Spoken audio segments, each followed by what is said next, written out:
Business lovers, आज हम बात करेंगे शार्क टैंक में इस्तेमाल होने वाली बिजनेस टर्म्स का मतलब क्या है। अगर आप एक एंटरप्रेन्योर बनना चाहते हैं या सोचते हैं कि आप भी शार्क टैंक में अपनी पिच करें, तो ये टर्म समझना बहुत जरूरी है। ये पार्ट 1 है। अगर आपका अच्छा रिस्पॉन्स मिला तो हम मजीद पार्ट 3 बनाएंगे। चलिए शुरू करते हैं। रेवेन्यू, पैसे जो एक बिजनेस अपनी चीजें या सर्विसेज बेचकर कमाता है। ये वो इनकम है जो बिजनेस की असली कमाई होती है। प्रॉफिट, वो पैसे जो खर्चे निकालने के बाद बचते हैं। अगर आपका खर्चा 100 रुपए है और कमाई 150 रुपए है तो प्रॉफिट 50 रुपए है। इन्वेस्टमेंट, पैसे जो किसी बिजनेस में लगाए जाते हैं उसे बढ़ने के लिए। इन्वेस्टर अपने पैसे लगाता है ताकि बिजनेस और ग्रो करे। इक्विटी, बिजनेस का वो हिस्सा जो किसी के पास होता है। अगर किसी के पास 30% इक्विटी है, इसका मतलब उसका बिजनेस में 30% हिस्सा है। वैल्यूएशन, बिजनेस की पूरी कीमत या इसका अंदाजा कितने का है।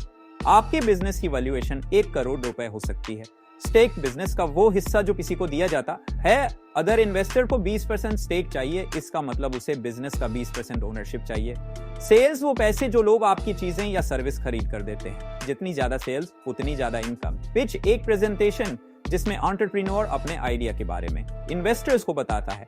पिच का मकसद है अपने बिजनेस का इंप्रेशन बनाना। ब्रेक इवन, जब एक बिजनेस अपने खर्चे पूरा कर लेता है, ना प्रॉफिट होता है ना loss.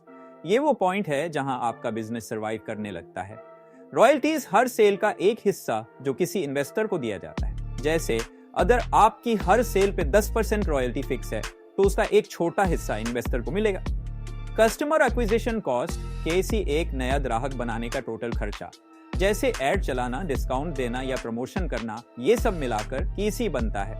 Return on investment, raw या पैसे लगाने के बाद जो फायदा या नुकसान होता है। अगर आपने 100 रुपए लगाए और 150 कमाए तो रो ही पॉजिटिव है। ग्रोस मार्जिन, हर सेल के बाद जो पैसे बचते हैं खर्चे निकालने से पहले।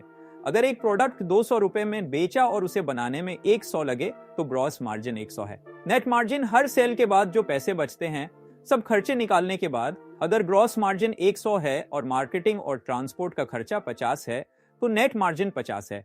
स्केलेबली, बिजनेस को बड़ा करने की सलाहियत। क्या आपका बिजनेस इजीली एक्सपेंड कर सकता है बिना क्वालिटी या सर्विस के कॉम्प्रोमाइज किए। बर्न रेट, हर महीने बिजनेस का खर्च। अगर आपके पास 10 लाख हैं और हर महीने 2 लाख लगते हैं तो बर्न रेट 2 लाख है। रनवे, कितने टाइम तक आपके पास बिजनेस चलाने के लिए पैसे हैं। अगर आपके पास 10 लाख हैं और हर महीने 2 लाख का बर्न रेट है तो रनवे 5 महीने का है। मार्केट साइज, वो टोटल लोग या पैसे जो आपके प्रोडक्ट या सर्विस के पोटेंशियल बायर्स हैं।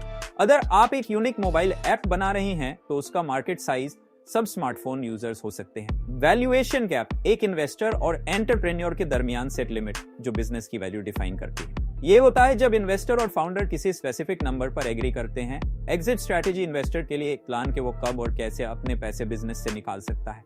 जैसे आईपीओ लॉन्च करना या बिजनेस किसी और कंपनी को बेच देना। अगर ये टर्म समझने में मदद मिली तो फीडबैक जरूर दें। अगला पार्ट और भी मजेदार होगा जिसमें और एडवांस टर्म्स डिस्कस करेंगे।